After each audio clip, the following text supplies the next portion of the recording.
Right. Welcome back, everybody. Welcome back to the Finding Wendy Podcast. So today we have an incredible, important topic for anyone who has undergone bariatric surgery or seeking to maintain their weight loss journey. So today we're actually joined by Alison Pizanie. Did I say it right? You did, Pizanie, yes. Pizanie. Okay, so it sounds Italian. Is it Italian? It's actually French, Pizanie. Oh, French. Oh, Pizanie. So, like my last name's French as well, Limberti. There we go. Another thing in common. Woo-hoo. Yes. So, Alison is the author of this great book called The Regain Remedy. And it dives into using intermittent fasting to achieve permanent weight loss after bariatric surgery. And thank you so much, Alison, for being here today. So let's talk first about the book. So The Regain Remedy is a comprehensive guide for individuals who have undergone bariatric surgery and are facing the challenge of weight regain. The book introduces intermittent fasting as a powerful and sustainable strategy to achieve permanent weight loss and regain control over your health. So, drawing from specific research, personal experiences, and practical advice, Alison outlines a step-by-step approach in incorporating intermittent fasting into post-surgery lifestyle. So, the book also covers unique challenges bariatric patients face, including dealing with hunger, cravings, and emotional eating. She also emphasizes the importance of mindset, accountability, and developing long-term habits that support healthy living. So in this book, readers will find tips on managing portion sizes, overcoming weight plateaus, and maintaining motivation for long-term success. With practical strategies and encouragement, the book offers a holistic solution for achieving lasting weight loss and overall wellness after bariatric surgery. So that was a mouthful. So hello, Alison. Welcome to Toronto. Hi, Wendy. Thank you so much for having me. Now, first of all, where are you in the world? I am in New Jersey, Medford, New Jersey. Okay, so you're about an 8 to 10 hour drive from here. Yes. So, and we're experiencing the same weather too. It's a beautiful sunny day here in Toronto. And gorgeous. It's about, I'd say about 75 degrees, which is fine, or in Celsius here. We're metric here in Canada, although we do talk about pounds. Okay. It's about 20 degrees. So I'm super excited you're here and thrilled to be talking to you about this wonderful book, The Regain Remedy. Using intermittent fasting to achieve permanent weight loss after bariatric surgery. So let's start by getting to know you a little better, and please tell us about your journey and what inspired you to write The Regain Remedy. Okay, well, obviously I couldn't have written the book if I didn't go through all of this myself. I am an elementary education teacher for 27 years. I have a degree in psychology and a master's in teaching and learning. So I am not a doctor, but I am passionate about teaching others about what I discovered with intermittent fasting after bariatric surgery. The inspiration for the book came when I was experiencing regain after my surgery, and I reached out to my bariatric surgeon and I asked them, what am I going to do? I'm gaining my weight back. Come to find out that through research, which you can easily Google yourself, 75% of post-bariatric patients regain weight within 6 years, significant weight. So when I reached out to my surgeon, yes, right? When I reached out to my surgeon, these were the options. Liquid diet, very expensive liquid diet. Medication, Wegovy, Ozempic, so forth. More surgery, revisional surgery. That was unacceptable to me. I did not want to do any of those. So I was very frustrated, and I was looking for another way. And lo and behold, I found intermittent fasting. Yeah. And is that when you found Jill Stevens' book? That's when I found Jen Stevens. So Jen. I said it again. I did it again. I did it before. I said that's okay. Jill. I'm just gonna. Jen. I'm just gonna say it so that your listeners have it. Yeah, let's show her book. There it is. The book that saved my life. Mm-hmm. This book. You start with this book. You start with that book because you it gives start you with an this book, and then well, and then you go to this book. if you've had surgery, start with my book. Actually, My book is similar. You're actually right. I'm so sorry. Right? I'm so sorry. That's okay. No, because Jin's book, Delay, Don't Deny, is similar to this, but Yes. I've had bariatric surgery, so I know where those people are coming from. But my wife and I read in bed at night, and I didn't know she was reading Delay, Don't Deny. I was involved in my own book. And when she was done, she said, you might want to read this. You know, this was like fascinating. She thought it was interesting. And the science behind it, it like grabs you, right? So she was like, read this. And I turned to the back cover and it said intermittent fasting, blah, blah, blah. And I said, I'm not going to do intermittent fasting. I'm not starving myself. I've been there, done that. I'm done with diets. And she said, no, just give it a try. It's a short read. So I gave it a read. I was done within a week and whoa, my mind was blown. Yeah, exactly the effect that I had when I read it, because I read it after Dr. Fung's book. So I started a little bit further back in the intermittent fasting research journey, as I posted on my other video about how many books I've read in the last month. This is a person with dyslexia. That's amazing. That's absolutely incredible for me. Yes. It's a breakthrough for me. But anyway, so if we talk about your bariatric surgery just briefly, you had VSG, vertical sleeve gastrectomy. So when did you have that surgery?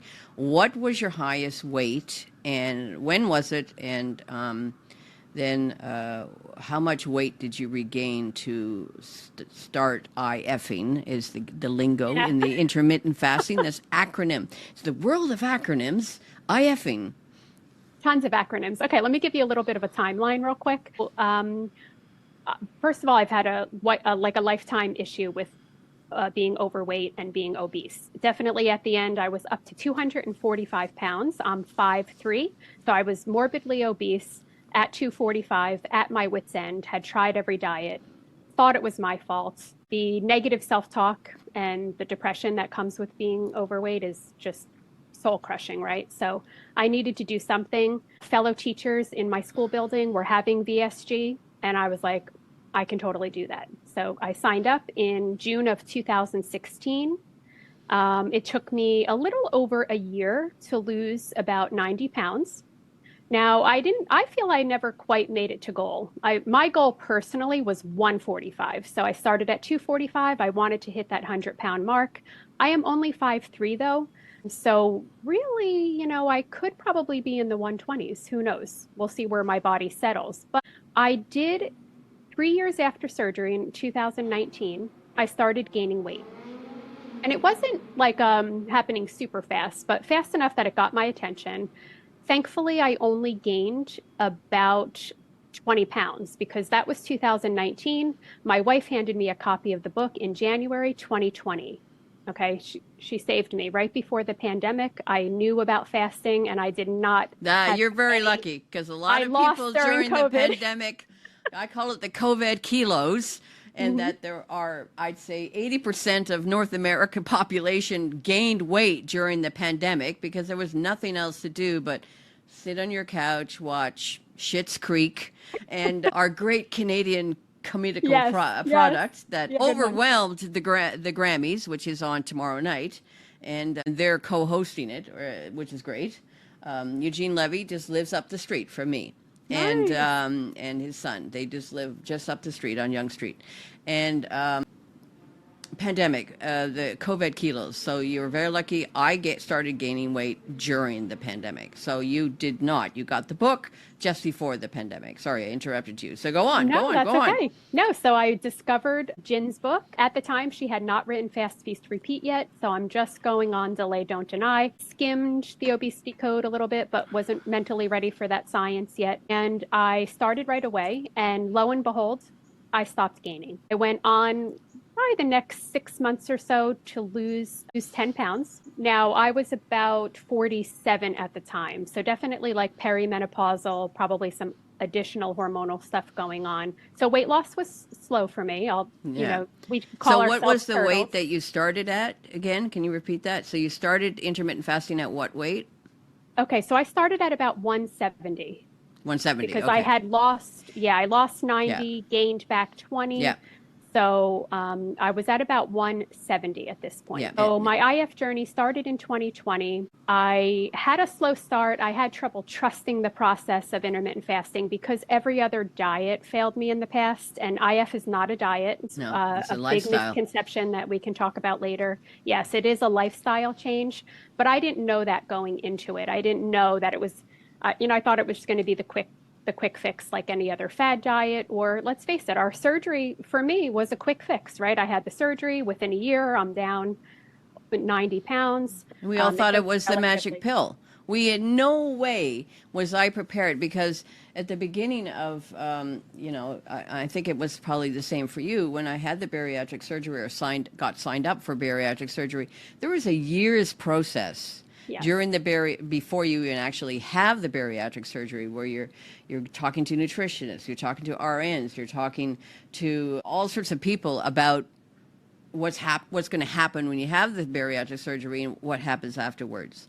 And that little piece of information about 75% of the people who have a bariatric surgery experience regain was sort of covered underneath. It was really not highlighted. And that was like, you lied. You lied to us, because it's not the magic pill. You still have to continue watching what you eat after that 2-year honeymoon period, because of your metabolic rate changes. And what happens is that you can start eating larger portions. And by eating larger portions, you're starting to gain weight. Exactly. And so that brings me to, a really important thing about debunking the common myths surrounding intermittent fasting. So in my own experience, just recently in the last 3 weeks, when I talk to people that I'm telling them that I'm now incorporating intermittent fasting into my lifestyle, their initial reaction is often, oh, that can't be healthy. So, we know it's not true. You and I now see, and so many thousands of others who are practicing intermittent fasting but are not, shouting it from the rooftops.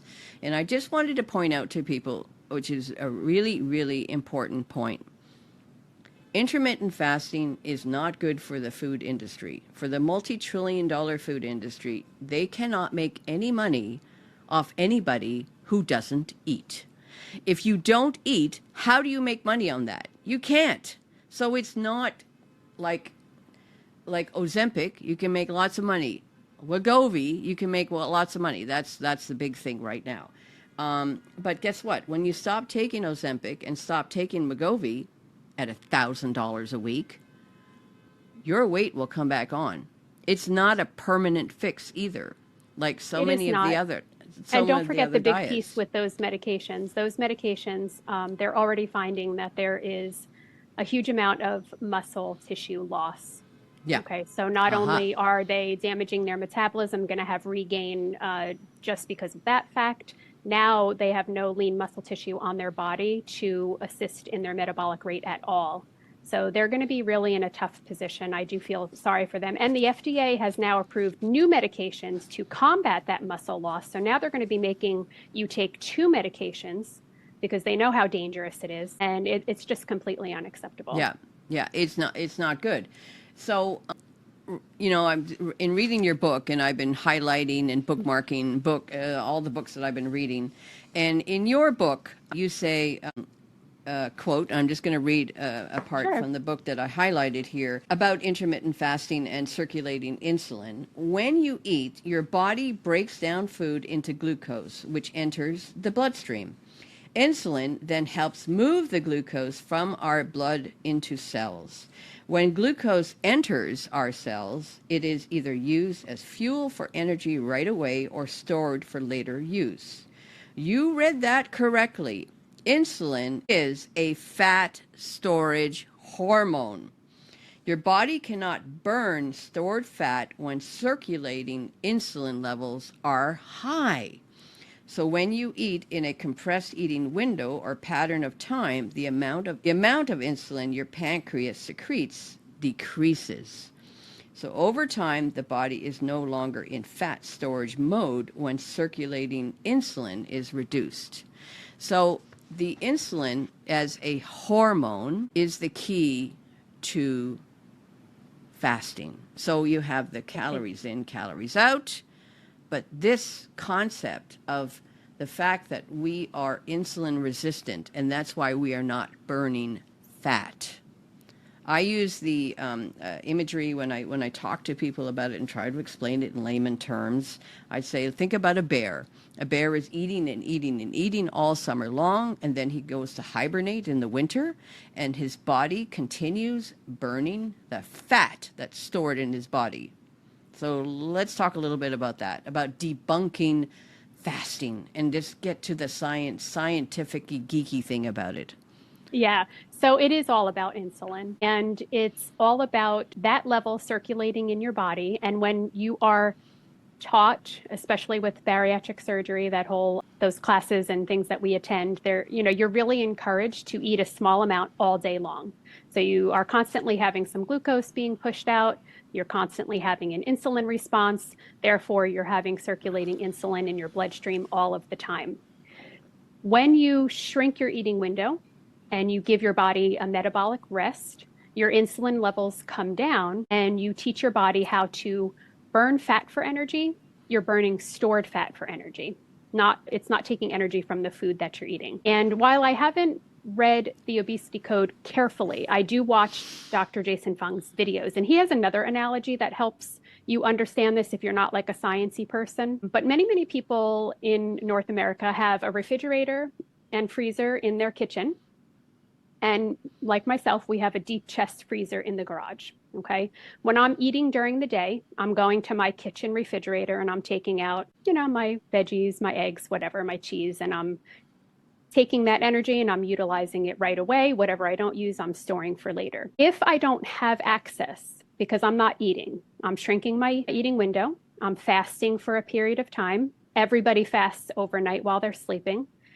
During that time, you don't wither away to nothing. You don't die in your sleep, right? Your body is a very smart machine. Right. So when your insulin levels come down, you are now going down into your deep stored fat and you're using that for fuel. And that's like going, it takes a bit of effort. You might have to remind yourself, or you're teaching your body, go to the deep freezer in the garage, go take the walk, go look. Nobody really wants to go down deep into the dark steps of their basement or wherever their deep chest freezer is. But you can slowly teach your body to do that every single day. It takes about 4 to 6 weeks.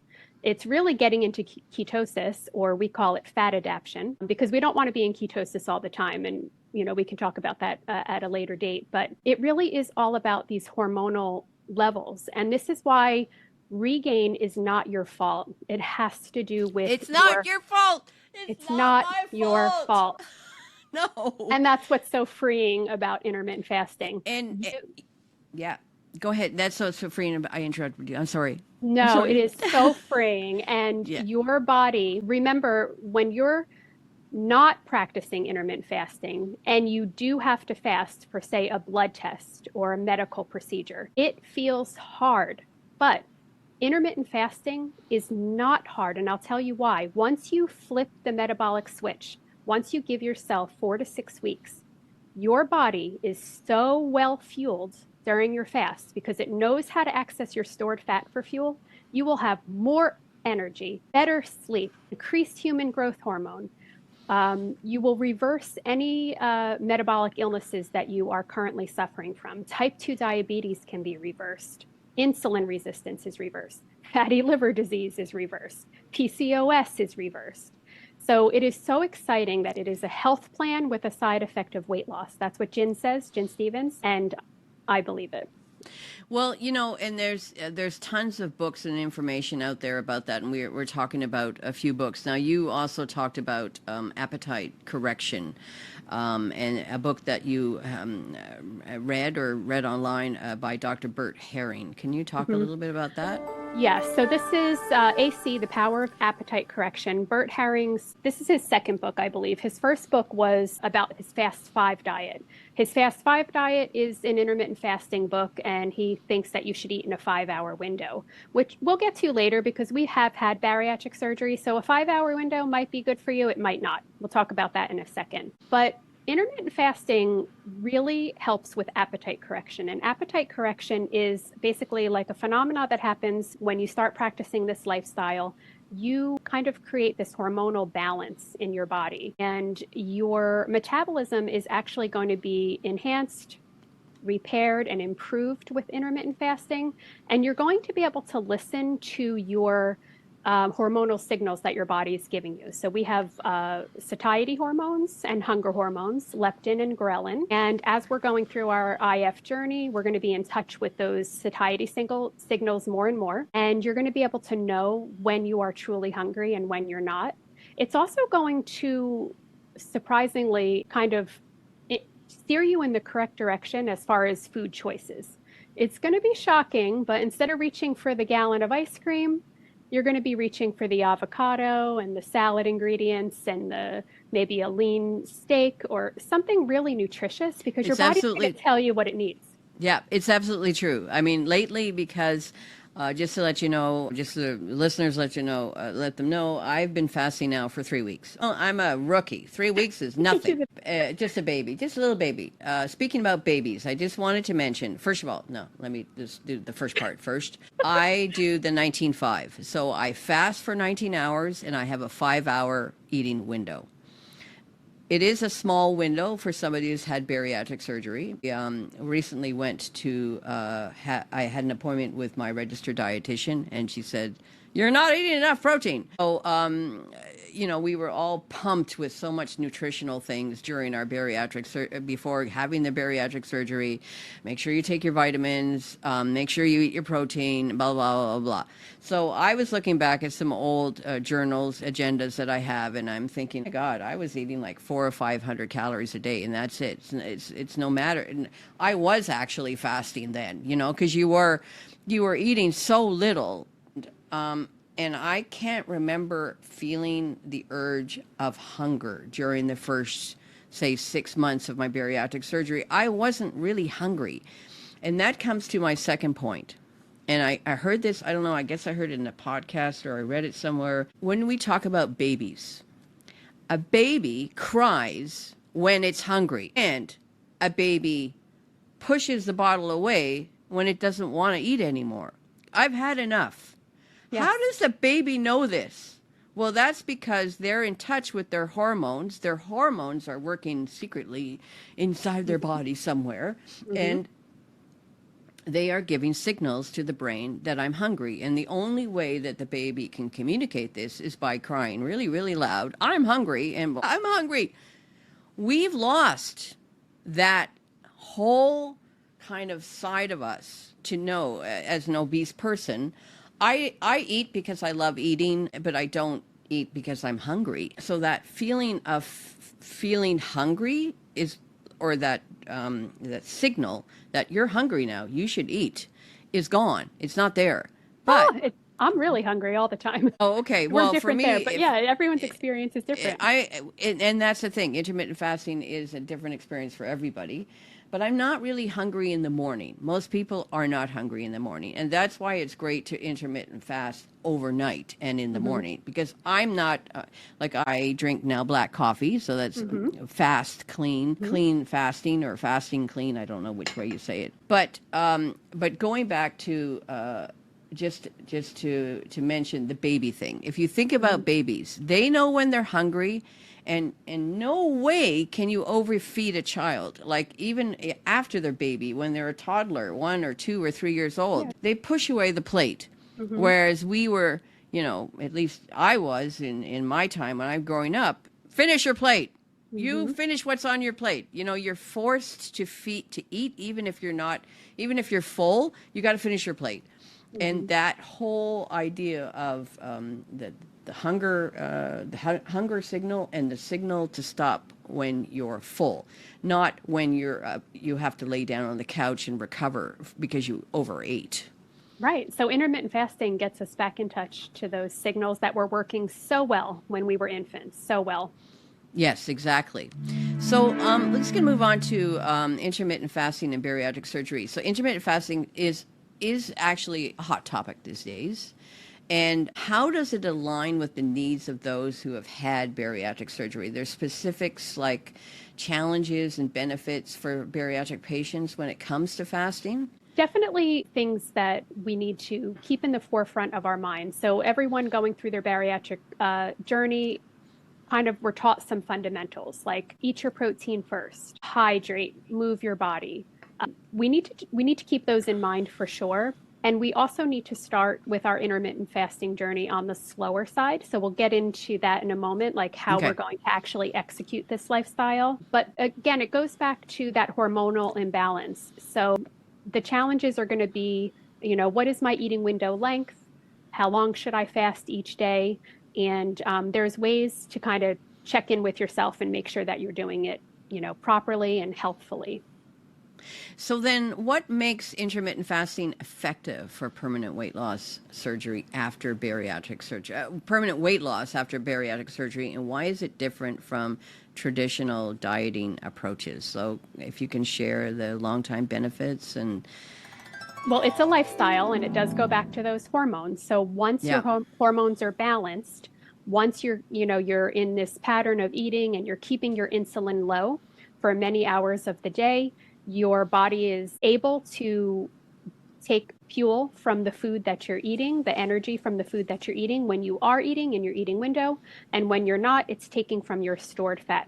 Did you know every time you eat, your body is using some for fuel right then and there, but a lot of it gets stored again because you have that insulin present. I mean, that's what it's designed to do. I'm going to use some for now. I'm going to save some for later. So over time, you just get into this rhythm and this balance, and it is super effective at maintaining a healthy weight forever. I mean, I've been doing it for 4 years, but we know 4 years. Wow, that's amazing.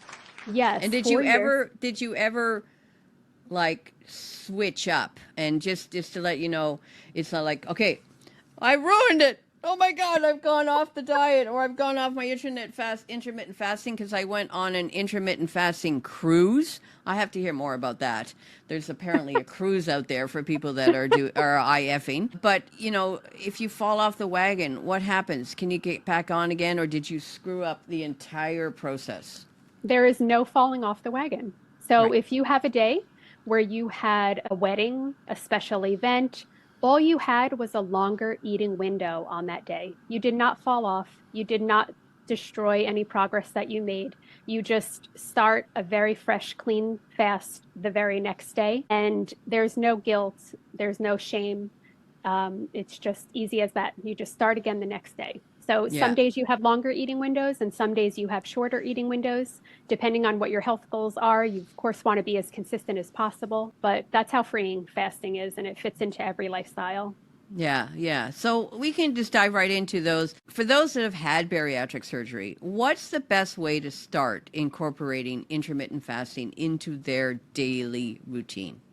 Okay, so some people are like you, Wendy, where you're jumping into the 24-hour fast, but now you settled into 19.5. I'm doing it.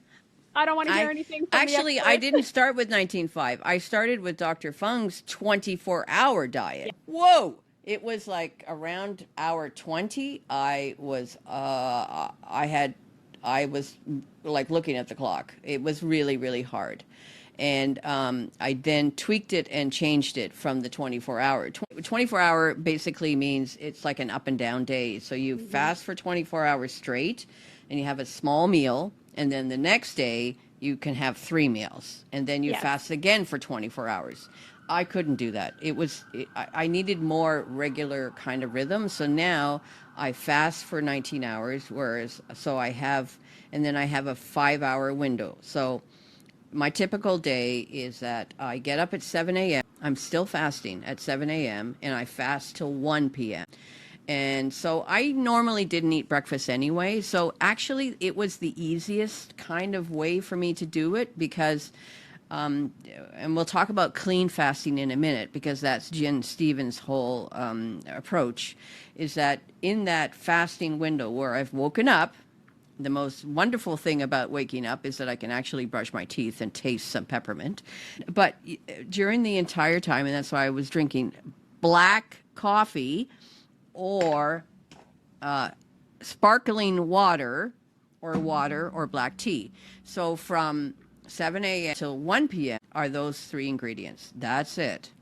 And Yes, then at and 1 p.m. Oh, go ahead. And then at 1 p.m. the window opens. Woohoo! The window's open. And then I have lunch.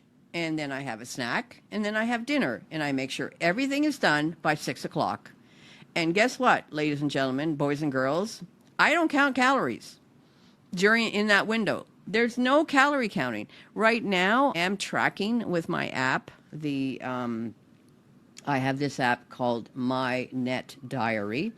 And I talked a lot about that in my Finding Wendy videos. And I'm tracking my protein at the moment. So I am tracking my food intake during my 5-hour window, so to make sure that I'm eating enough protein. So yesterday, although I didn't have very many calories, I had 722 calories, but I did get 61 grams of protein, 67 grams of carbs, and 26 grams of fat. So anyway, so let's talk about going back to incorporating. You've had bariatric surgery. What's the best way to start incorporating intermittent fasting into your daily routine? Good. Well, I don't want your listeners to be afraid to start intermittent fasting. And a 5-hour window is quite restrictive. The 24-hour fast is quite restrictive. So please, I hope we didn't lose anyone. I hope everyone's still tuning in, because you do not have to start like that, and you should not start like that. The best way to start is to have a 12-12. So you are sleeping overnight. Hopefully you're getting 6 to 8 hours. You want to stop eating an hour or two before bed, and you want to delay your breakfast a couple of hours in the morning. So if you can fast for 12 hours and then have a 12-hour eating window, start like that for the first week or so. If you are already doing that kind of schedule now, then you would start with like a 14-10. That means you're going to be fasting for 14 hours and you're going to be eating for 10 hours. Basically, you want to work your way up to a 16-8 protocol. Now, we never want to over-restrict if we don't need to. So a 16-8 is a great place to start, and it's a good place to stay for about 4 weeks until you are fat adapted. So you're going to have 16 hours of fasting, and you're going to be creating an 8-hour eating window during the day. So that can be noon to 8 p.m. It can be 8 a.m. to 4 p.m. It depends on your schedule and your lifestyle. I will tell you that the most popular, even though it is hard to delay the creamy coffee, the most popular is an evening eating window or afternoon eating window because of social obligations. People want to eat with their families. They want to go to a work event. They want to have lunch with their coworkers. But you don't have to do that. My sister has not had bariatric surgery. She started fasting after she read my book. So it's good for those that have not had surgery also. She cannot give up her creamy coffee. So she does the 7:30 to 3:30, and she loves it. So we don't want to over-restrict. There are many people with surgery and without that get all of the weight loss that they want, all of the health benefits with that 8-hour window. I would love to have an 8-hour window, but guess what? I gain weight when I have an 8-hour window. Mm-hmm. So everybody is different. And I just want to go back to what your nutritionist said, Wendy, because I think this is important. There is a lot of talk about protein requirements, and nutritionists have calculators and opinions and maybe even some research. But with intermittent fasting, the process of autophagy, which is cellular repair, is ramped up with intermittent fasting, and your body is recycling old junky proteins into new usable proteins.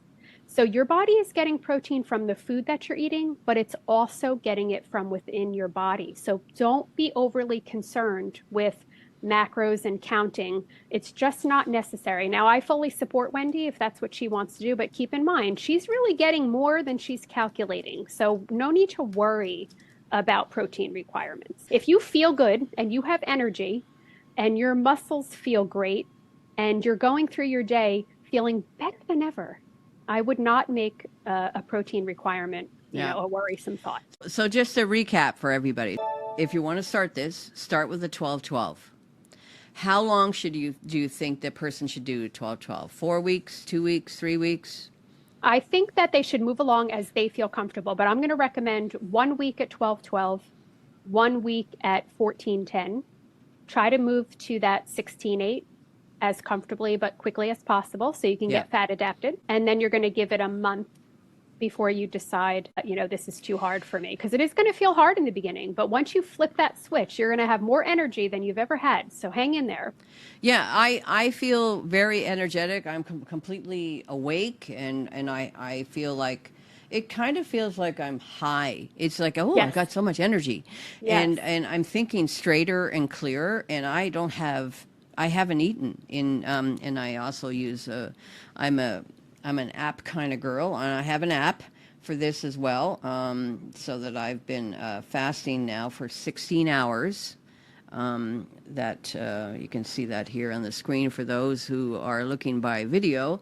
I use the app called Zero, and I just hit the button at night after dinner, start fast, and then I look at it, and then it also tells you when you go into the fat burning part of your fast, which is after. That's very individual. So the app is an average, for all humankind, but we know that we're studies of one. So it's an estimate for you, and it's kind of motivational, but it is an estimate. So don't think that you're just in fat burning when your app tells you. You're going to be able to feel it. You're going to be able to maybe taste when you have some ketones. You're going to feel that ketone high almost. Like sometimes, I'm 51, right? So sometimes I get this huge amount of energy, and I want to start running, and that's not me. I'm not like a huge exerciser. You just feel amazing, and you'll know when you're fat burning for sure. I just wanted to jump back a little bit and talk about autophagy, because for my listeners, I don't know if anybody listens to my other podcast where I interviewed Ralph. Yes, Fred Ruttman, right? Yeah, Fred. And he talked about autophagy too. And the interesting thing that really stuck out for me for the bariatric community is that one of the things that autophagy does, and I have to say the word several times because it's a new word for me. So, new words again. My dyslexia. I'm dealing with it. Autophagy also helps with skin repair. So one of the wonderful benefits of intermittent fasting is that had I known about intermittent fasting while I was after my honeymoon period, that it helps with not getting or helping with skin repair, in the sense of women who have had cesarean surgery or stuff like that, have seen a change in their skin, that it's repairing, that people have skin tags that are falling off, but also with extra skin. Like, as a person that used to weigh 450 pounds, I have an incredible amount of loose skin, like these wings. And so the flying nun here. And so can you talk a little bit more about autophagy and about how it helps with not only skin repair, but it also, I know that intermittent fasting is also used for cancer treatment, together with cancer treatment.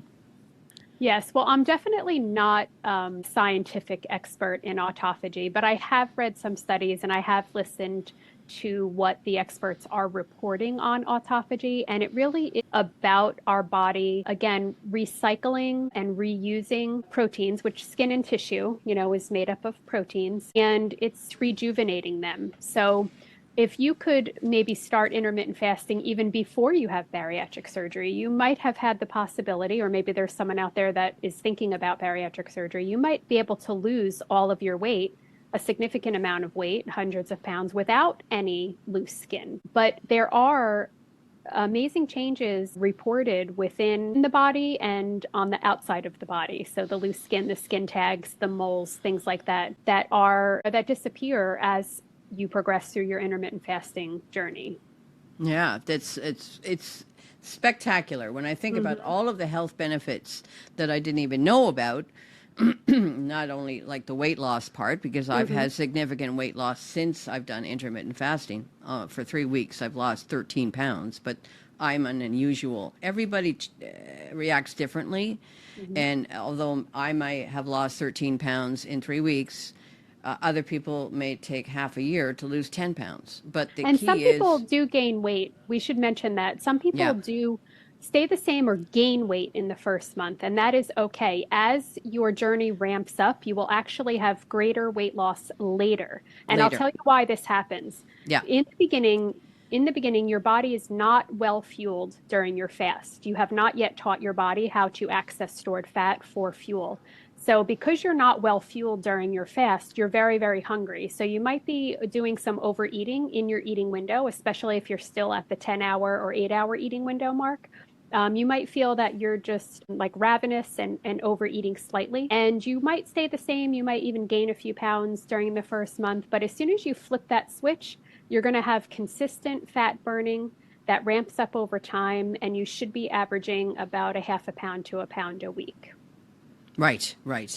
So in the Regain Remedy, you talk about mindset and to achieve permanent weight loss. So the intermittent fasting helps foster a healthy relationship with food post-surgery, right?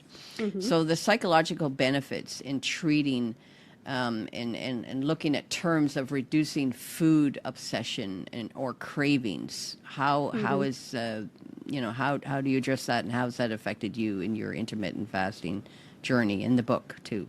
Yes, in the book I talk about this. Of course, the book is all from my perspective, my journey, what I've learned, but we hear this from thousands of other men and women also.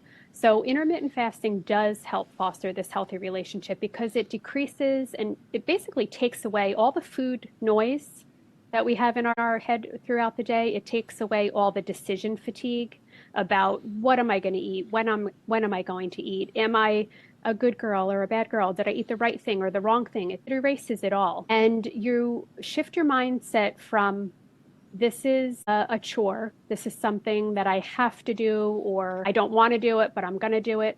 It shifts it to a place where you're saying, wow, I am so blessed that I get to do this for my body. I am able to make a choice to give my body a metabolic rest and adopt this lifestyle for my health and my well-being. And it's just a complete mindset shift, from anything else that I've heard of or done in the past. And you say it so eloquently. I just blurt stuff out, and that's so great about this new yin and yang partnership that we have here. And there's more information coming soon. That the yin and yang couple here. I've been pulling the hairs out of my head trying to find somebody out there that has had bariatric surgery and then has discovered this new incredible thing that can help them with weight regain. So what I did was I reached out through all my Facebook groups that I'm a member of in the bariatric community, and that equals probably about 30 to 40,000 people throughout North America. And I said, is there anybody out there that has tried intermittent fasting after their bariatric surgery? There was crickets for quite a while until somebody DM'd me and said, Wendy, you need to read the book, The Regain Remedy. And guess what? There's also a Facebook group called The Regain Remedy that Alison had started. And so I was like, hallelujah, because I was like, how? I don't want to do all these diets again. I don't want to start counting calories. I don't want to do this diet and that diet. And yes, I know it's not my fault, but as it turns out, I've discovered through this whole journey is that I actually have a scientific mind, and I need to know what the science is behind why this happened, because I didn't do crazy stuff. Yes, I binge eat, and yes, I had been taking Vyvanse for the last 6 months because I reached out to my bariatric team to help. and they're not helping anybody really, unless you really go to them and beg them and plead them. Because I did ask for revisional surgery because I had a VSG as well, and I asked if I can have Roux wine. They said, no, you did too well. We wouldn't get we wouldn't get the funding to help you with having a revisional surgery. So that was out of the cards. Now, through this Facebook group, which is great, and the Facebook group is called The Regain Remedy. I recommend everybody join that group. Just join, and then share it with all your friends. And Alison's going to be very busy for the next 48 hours, except on the private group. And just say, I heard Wendy's podcast, or I heard Finding Wendy, or I heard Alison's podcast. I want to join. I want to know more information. Can you share some stories and success stories from your Facebook members about intermittent fasting and their feedback? Because it's not just you and me that have done it and have had bariatric surgery, but there are hundreds more that are on your Facebook group, and by this time next year, there'll be thousands of people on your Facebook group. And so just share some really interesting, successful stories from your readers or Facebook members or whatever.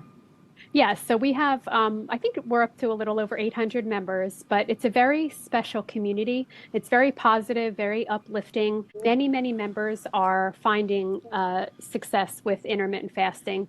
They're feeling just like Wendy and I. They're so hopeful and optimistic for the first time in a really, really long time about what their health outcomes are going to be in the future. And they're losing weight steadily. They're having more energy. I do have four to five success story examples in my book at the end, which is interesting. And it was important to me to include because some people have had a gastric bypass or the Roux-en-Y. Some people still have their lap band, right? So we wanted to make sure that we included everyone in the bariatric surgery world, and that even though it hasn't been my experience, or my experience is only from that of VSG, it can really work for anyone. And come on into the group, share your experience, learn with us, make sure you read the book. We're not selling anything, Wendy and I. I mean, you do need to know how to do it, right? And it's all here. It's easier if you buy the book. But other than that, intermittent fasting is free. So come join us, make it a community, find your support, post often, encourage others in the group, and community and togetherness makes all the difference in the world. Yeah, and it's also available in Kindle form. And for me, who has dyslexia, I can only read when I hear the text. And I was telling her that I read the Kindle form, but there's no Audible form yet. But guess what? Kindle now comes with a built-in Audible, and I don't know if you can see this, ladies and gentlemen. There's a little start button right down here, and you just click that start button, and it reads the text to you. So it's really, really handy that way. It's a very computer-like, but at least for anybody that has a reading disability, which I do, you can listen to the text while you're reading it, because that's the way I read books. I have to read it, I have to see the words and hear it at the same time because of my dyslexia. So, it's very, very handy to have both forms. Of course, Gin's books are all available on Audible. And Gin also has podcasts as well if you want more information about Gin's, whole world of clean fasting. Because her podcast, that's a good thing to bring up. Her Intermittent Fasting Stories podcast also gives you a sense of community. That's something that you're going to listen to on a podcast platform. But it's individual stories, and they are so motivating. I mean, you just pop one of those on, go for a walk, listen. You're going to hear from people that sound just like you. Now, just again, most have not had bariatric surgery. A handful of stories you will hear they have, but they have not. So don't do any of the recommendations like a rip off the Band-Aid where people are going to a 4-hour eating window. That's not for you. But just be careful. Keep in mind that you have had surgery. You're a special, unique population. You need to do it carefully.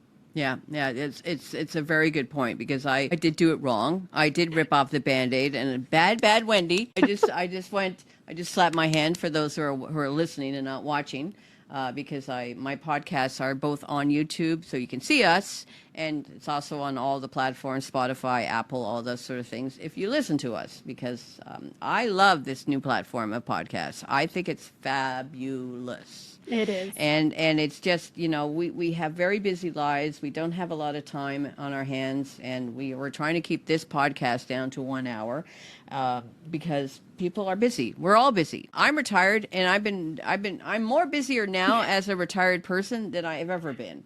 I'm really excited about the research. I'm reading so much right now. I'm reading Atomic Habits, and I'm going to be doing a book review about that, or we can do a book review together. What do you mean we can do a book review together? Well, the reason why I say that is, obviously today we didn't cover everything. So Alison, would you be interested in returning to talk on this podcast on a regular basis, to talk and cover more questions and information? I wouldn't be more excited to do that. It sounds awesome. There is so much to talk about. And more importantly, there are millions of people that need our help, right, Wendy? Millions. That have had bariatric surgery. Yes, millions. Sorry. I was just going to mention... I was just going to mention that I have friends in Holland. I have a friend in Holland who actually has joined your group and bought the book. And she, because I'm friends, I lived in Amsterdam for 20 years, lots of friends there, not many friends that have had bariatric surgery, but there are millions of people around the world that have had bariatric surgery and are experiencing weight regain. And they're pulling the hairs out of their head. And just for everybody, just to let you know, and for those people that have not had bariatric surgery, the one thing about weight regain after bariatric surgery, you feel so embarrassed. You feel like such a loser. You feel like you want to put your head between your legs, because we've all done the diets. We've done Atkins, we've done Weight Watchers, and we experience weight regain, and it's very common. But here we've had bariatric surgery where you and I have had 80% of our stomach pulled out of our bodies. It's not reversible. It's gone forever. And yet we regained the weight after such an invasive surgery. And you feel so embarrassed, and it's like, oh my God. I'm regaining weight. I feel so embarrassed. I can't talk to anybody about it, because it's like, well, what the heck? What the F? I'm not going to say the bad word on my podcast. What the F? What's going on? So that's why, for me, it's like, okay, this is like one of those Oprah aha moment. You get a car. And it's more, you can lose that regained weight. You can lose that regained weight. That's the Oprah moment. Yes, and I just need to add in real quick, because I know we're going to be wrapping up. But when I was talking about my journey, I said in 2020 I lost 10 pounds. Remember, I regained 20. I am up to 30 pounds of regain lost. Okay, 30 pounds. Wow. So I went from 170 to 140. Fantastic.